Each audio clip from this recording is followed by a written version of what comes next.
Margherita is working on the communication behind the Explorer. And I will introduce what we're going to do this morning, which is a live demonstration of space juice. So first of all, some background. What is the whole space juice concept, if you didn't hear about it before? Maybe you heard say, when life gives you lemons, make lemonade. Or, if you like something a bit stronger, gin and tonic. So when we were brainstorming ideas for social media campaigns and competitions around the juice mission, here we have a mission called Juice. Let's make space juice. So we invited the public to make a mocktail. It was, at that time, dry January, of course, so it had to be a mocktail. That captured the spirit of the mission, and it could draw inspiration from the scientific themes. So, for example, the swirling atmosphere of Jupiter, or the icy layers of the ocean worlds that Juice is going to explore, or inspiration from the launcher, the spaceport where we're launching today in French Guiana, or the 8-year journey to Jupiter. And we were just blown away by the number of entries. We had 70 entries, all extremely high quality, and on a wide variety of themes. And so we set about judging them. First, a combination of the look and feel and the story behind it, why you choose the ingredients that you chose. And then we got down a bit more to the practicalities of, could you make it easily, are the ingredients easy to prepare, also for a big launch event like this. And then we moved into some taste testing. And when we'd gotten down to about the last 20, we invited also one of our external judges, Dr. Alfredo Martinetti, who not only is an astrophysicist and science communicator, but also has been making astronomy-themed mocktails and cocktails for the last 9 years, you said? Yeah. To help us with the final round of judging. And it came down to turning my kitchen into a mocktail making factory for a few nights, tasting all the different entries in our top 10. And we arrived at this beautiful winning entry from Margherita Gagnoni, the top prize being to join us on this social space event and to have the drink made here today at ESOC. And actually, not just at ESOC, because it will also be served at the spaceport today, at the launch site, and at our launch parties in ESSEC and I think ESAC as well. So I didn't tell you that before, so that's the prize for today. So first of all, I'm going to invite Margherita to make her drink, and then Alfredo also has prepared a mocktail for you to try as well. And then afterwards, the bar is ready. You're invited to also try the 2 drinks. So, so I have a question first of all. What inspired you to enter the competition? So, one of my biggest interests in life is the study of astrobiology. So, biology, space exploration, and related sciences.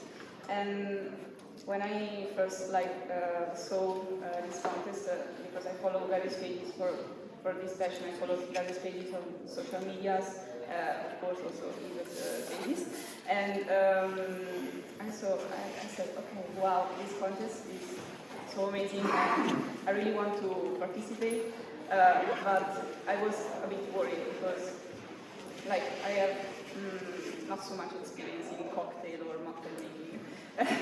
But in my mind, the idea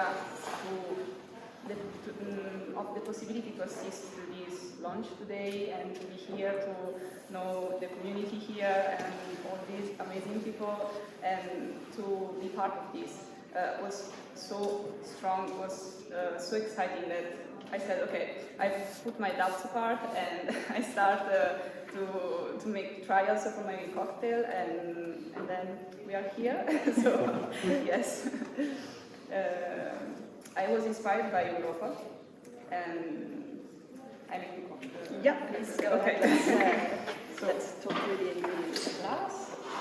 Do you want to come around the other side, or we can put the ingredients? It's easier. Okay. Okay. I move these ones. So see. Okay, so here there are coconut water, apple juice, tonic water, and then ginger ale. And I mix it all together with blue spirulina and golden sparkling powder. And this is the ocean. The ocean of Europa, yes. And like blue spirulina, it's a symbol for life in this ocean, possibly, I don't know, we don't know yet. And golden sparkling powder represents the geological activity of this moon. So yeah, please go ahead. Okay. We'll just talk. Okay, yes. So juice is not actually going to be able to detect if there's life swimming around in the oceans, but it is going to be looking out for conditions that might be suitable for life. So are there life-friendly ingredients, carbon, oxygen, nitrogen, and so on? Is the energy situation good? So yeah, you have the geological activity represented there. Okay, so there's our ocean. Now we add crystal sugar that represents the rocky core or rocky bottom of this moon. Yep, so Juice is going to use gravity experiments, for example, to learn about the layered structure of all of the icy moons, the three main ones, Europa, Ganymede, and Callisto. Then we add ice. Ice as well. Ice, because we all know that Europa has an icy surface, and they have to concentrate.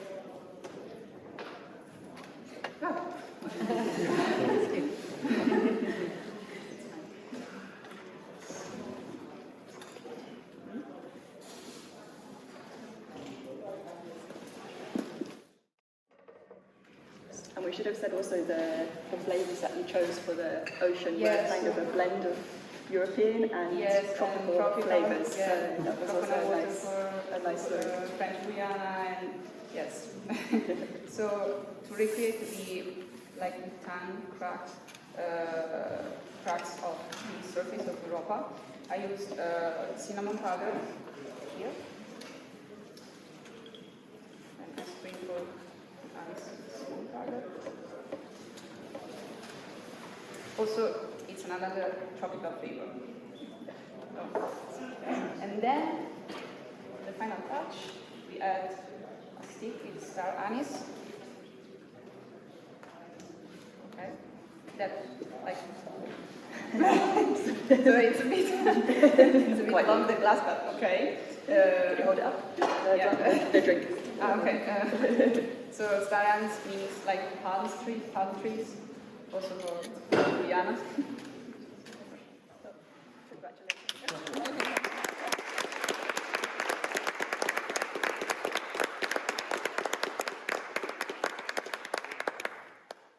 And thank you. Thank you. And Alfredo, your drink was also inspired by Europa. Yeah. And in fact, many people's drinks were inspired by Europa.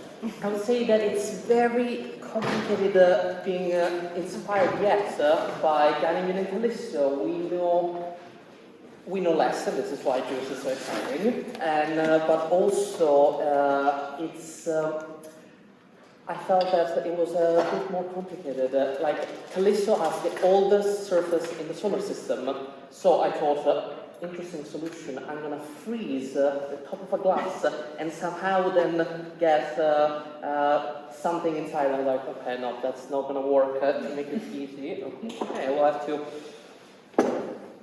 think of something. And then I thought there was something cool about Ganymede is potentially there are layers of ocean, ice, ocean, rocky core, a magnetic field, the only moon in the solar system with a magnetic field, and that could be a little bit more. And then I thought, layers, okay.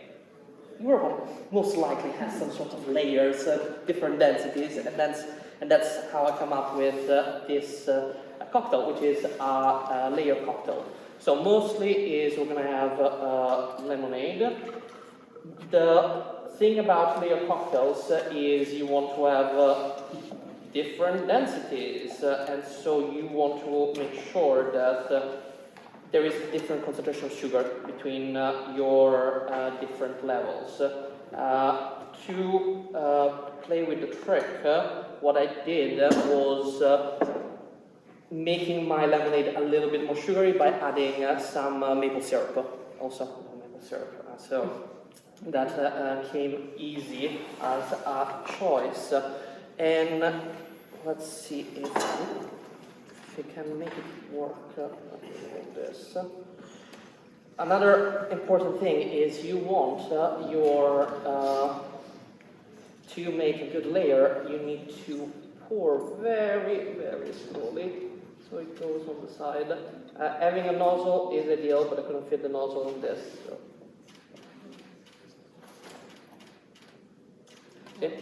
Too much, okay, it's working. Then, on top, we wanted the ice. What I told you was a bit cute about the ice cracking was having, I made a shot glass out of ice. Very good if you want to serve limoncello, but also it's obviously you want to represent the crack in the ice that you find on Europa. And what I did was having a warm raspberry tea that would sit on top and crack. It's a beautiful idea. I thought it was good, and then literally after I prepared that, sent it to you guys about, oh, we can also do this, a study came out, and they were like, because there is this weird red stuff in Europa that we don't know, which juice might work out what it is. And they come out with like, oh, it's just potentially just very weird sea salt and ice. And they have it not confirmed, but obviously juice will see it. But it was, what was interesting was like, salty rim would have been so easy to make if I knew that before. But we're gonna do. We had a few entries with salty rims, I have to say, but I like the. Yeah, it is. Because when it was the warm tea version, then it just kind of slowly cracked the shot glass. But yeah, I did consider if there was a way to get the crack from below, but I feel like okay, I'm really challenging thermodynamics here. Okay, so thanks very much.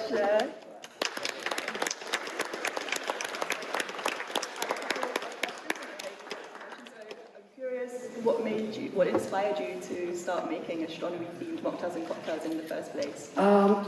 So a friend of mine online said, "Oh, it would be so much fun if we just did like an online video. We just talk about space, and maybe we can do drinks while we do that, and it could be fun." I'm like, sure. I'm like, how about we come up with.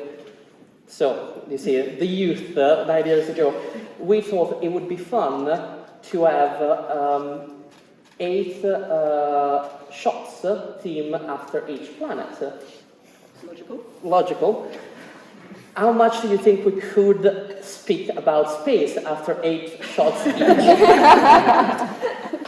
But I had like lots of people say that was so much fun, you should actually do this regularly. And so we started coming up with ideas. And pre-pandemic we did a few festivals, etc., talking about like having the cocktails as the excuse to talk about fun stuff about space. And we're lucky enough that there's always fun stuff to talk about space and get inspired. In 8 years, 9 years' time, when we start learning more from juice, then we're going to have a whole new suite of I'm expecting that we're all coming back here in July 2021 with some more summary mocktails and cocktails, and we can all be like excited of how the first exploration goes. And we expect also a contribution. Yeah, I would also love to contribute in some ways, but let's see. Yeah.